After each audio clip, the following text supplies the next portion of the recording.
I think I look at this from quite a strategic point of view because of my roles previously as Customer Experience Director. And for me, it is very much about the transformation of an organisation's culture. I think businesses have to think about their colleagues as well as their customers outside of an organisation. And to remain agile and focused on the customer internally and externally requires a very strong culture.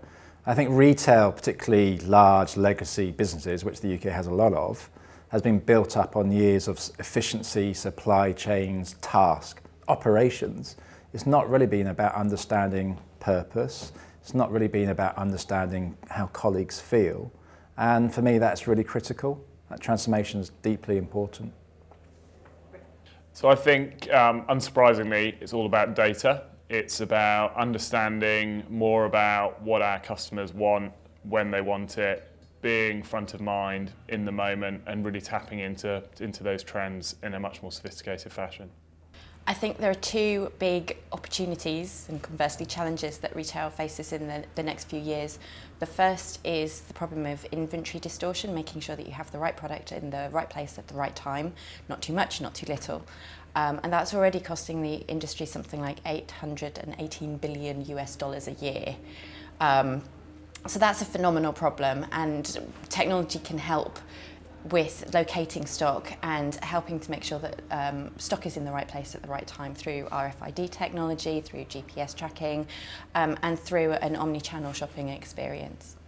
The second opportunity, I think, is really around brand optimization and personalising your communications with consumers so that consumers feel more engaged with a brand and that therefore ultimately spend more.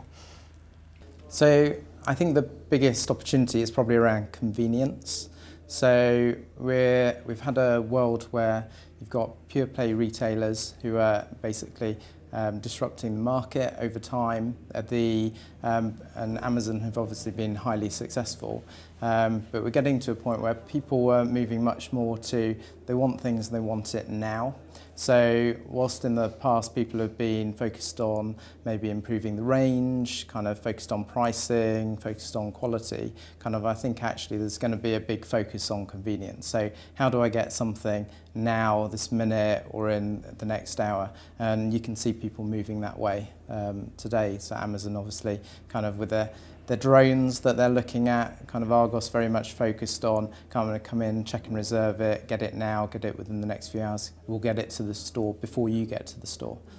So for me, I think an obvious answer would be something like service, and people focused on how do we better serve our customers, and looking from queuing to better agents or better representatives.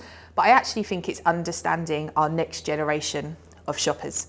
I think we're all very focused on the here and now, and I think we have to understand how our younger generations, X, Y, millennials, whatever you want to call them, are starting to shop. And I think if you get under the skin of that and understand that by sector, by what your business does and how you can grow with that, then I think retail will continue to be successful for you. Probably understanding the consumer better than ever, really.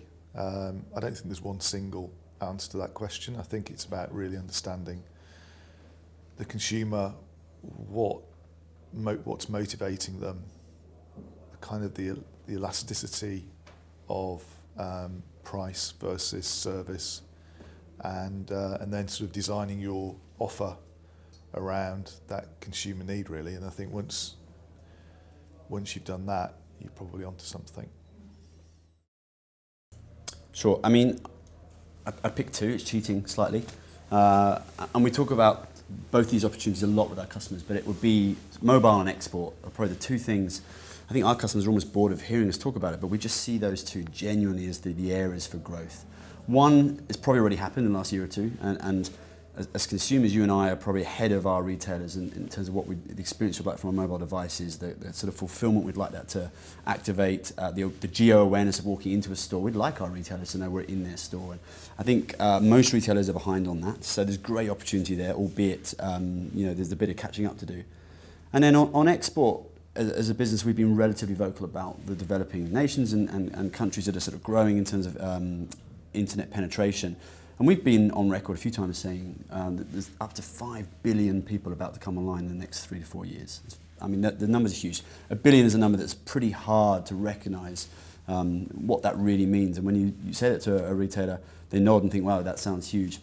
But it's transformationally huge, and I think I'd challenge most businesses to what are they doing about that, really? You know, which team are looking at that next 5 billion coming online, and how are they going to get their brands and their proposition and their fulfillment to serve them in a meaningful way? And that is what we'd call kind of, you know, a scary, audacious challenge, but it's very exciting. So I think retail really is all about the future. It is about experience, and it's about making the customers enjoy coming to the stores, choosing what they want to buy, and exploring all of that process and that experience. So for example, particularly in obviously luxury and fashion, it's about discovering new things. It's about finding exclusive things that they can't find anywhere else. It's about what else is going in the store at the same time. So it could be, you know, for example, great films running in the background. It could be things you can discover on a terminal. It could be iPads. So I think consumers will be expecting a holistic experience. So it's not just about looking at an item, putting it back on a rail, trying it on and then leaving the store. I think certainly in luxury and fashion, it's about all the other things that come into it. So you might want to hear a designer talking about their inspiration, but you might get that, who knows, that might get that through a sort of chill out area. You might be able to watch an interview on a screen, for example. And I think obviously Burberry have set the trend already with some of their flagship stores doing something amazingly, which is much more about theatre, not just about retail. So for me, the biggest transformation is going to be where that goes. I think we've started as retailers to develop new ideas and new experiences, but I think the more that can develop, the more our customers will respond to that and begin to, you know, continue shopping basically. Certainly in a classic bricks and mortar experience. Obviously online, there's no reason why you can't replicate also experience online. It's going to be slightly different because you won't be able to feel and touch it, but it's still important that content, for example, that everybody talks about today, is online, so you can still have a designer talking you through your collection online before you buy a piece. Some retailers have started to do that. So again, it's understanding that customers want to understand more of how a product was made, what was the provenance, why does it look like this, why was it that colour, what inspired the collection. The more we offer that kind of level of detail and information to customers, the more engaged they're going to be in that whole process. And I think that's probably the biggest area where the retail business will transform.